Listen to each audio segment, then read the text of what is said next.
மேல இந்த பாவத்தை நான் பண்ணவே மாட்டேன், யா அல்லாஹ் இதுதான் என்னுடைய கடைசி பாவம், இனிமேல் இந்த பாவத்தை நான் செய்யவே மாட்டேன்னு சொல்லி எத்தனை முறை இப்படி நீங்க சொல்லிருக்கீங்க. ஆனா இன்னுமே அந்த பாவம் கடைசி பாவமாக இல்லாம தொடர்ந்து கொண்டுதான் இருக்குது. அப்படிப்பட்ட பாவத்துல நம்ம எல்லோருமே சிக்கி இருக்கிறோம். யார் சொன்னது? நம்ம எல்லோருக்குமே ஒரு தவறான நம்பிக்கை இருக்குது, எப்ப வேணாலும் தௌபா செஞ்சுக்கலாம். யார் சொன்னது? நீங்க செய்யக்கூடிய பாவத்துக்கு தௌபா செய்யறதுக்கான கேரண்டி உங்களுக்கு யார் கொடுத்தா?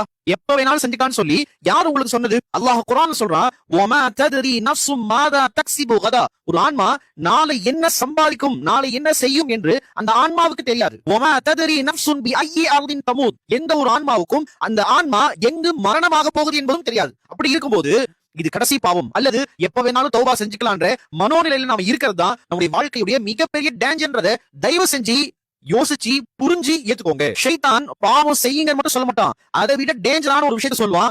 அவசரம் இல்ல, தௌபாவுக்கு இப்ப அவசரம் இல்ல, அப்புறம் செஞ்சுக்கலாம் அப்படின்ற இந்த வாசகம் தான் ரொம்ப ரொம்ப டேஞ்சரான வார்த்தை. எத்தனையோ பேர் இப்படி தௌபாவை தள்ளி போட்டதின் காரணமாகவே அந்த தௌபா செய்வதற்கு முன்பதாக மௌத்தாயிட்டாங்க. நபி ஸல்லல்லாஹு அலைஹி வஸல்லம் சொன்னாங்க, பாதிரு பில் அமால். உங்களுடைய அமல்களை, உங்களுடைய உள்ளத்துல நல்ல அமல்கள் ஏதாவது தோணுது அப்படின்னு சொன்னா உடனே அது செய்யுங்க என்பதாக நபி சொல்லிருக்காங்க. செய்தியை நீங்க கேக்குறீங்க அப்படின்னு சொன்னா இது ஏதோ ஆக்சிடென்டலா நீங்க கேட்கல, எனக்கும் உங்களுக்கும் கூட இது கடைசி ஒரு ரிமைண்டரா கூட இருக்கலாம்.